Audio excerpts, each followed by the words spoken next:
imagine turning $5 into $50, which could then turn to 100 to 1,000. I'm Chase Smith, and I'm going to be talking all about gambling in early adulthood. Gambling has been more accessible than ever, offering options like online sports betting, online casinos, real casinos, lottery. And I myself, I'm a young adult who participates in gambling. I know what it's like to win, to lose, everything in between. I feel like this is a topic that people my age or my age group should be informed about. Gambling is a behavior that is influenced by psychological, economic, and social factors. And let's learn about what gambling is. What is gambling, you might ask? It's where you risk something, usually of like monetary value, to win something larger or to like multiply your money. In Texas, most sources of gambling are illegal except for the lottery and charitable bingo. But there's a gray area that allows for these like online sports betting apps like Underdog and PrizePicks. Let's talk about why it's so appealing. I like money, you like money, I'm pretty sure everybody likes money. These apps, these sports betting apps, they show easy and quick ways to make money. Young adults see from friends that they're making money from these apps. It makes them want to try it out. They see ads on social media like Instagram, TikTok, videos of influencers. Again, it makes them want to try it. On these apps, they give you like these easy bets. Like you see here, I have like a green icon. These are supposed to be like easy bets that they give you. But as you can see, I didn't get it.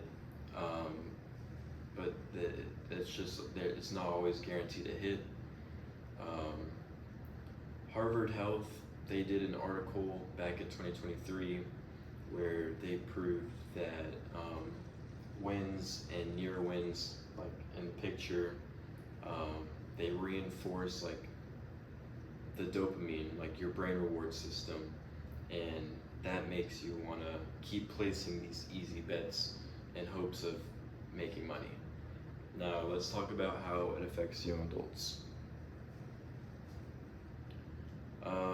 It's easy to go into debt when you're dealing with gambling, especially when your losses outweigh your wins. People my age, they will take out funds from important things like rent to make up for the losses. And then gambling is linked with anxiety, depression, and shame. But whenever you have like all these wins, like you win, and keep stacking up, the second you lose, it crashes, it crumbles. The American Psychological Association, they conducted a research where they discovered that the young adult's brain is still developing in areas where their decision making and their impulse control, they're not fully developed, and that leads to risky gambling behavior, basically.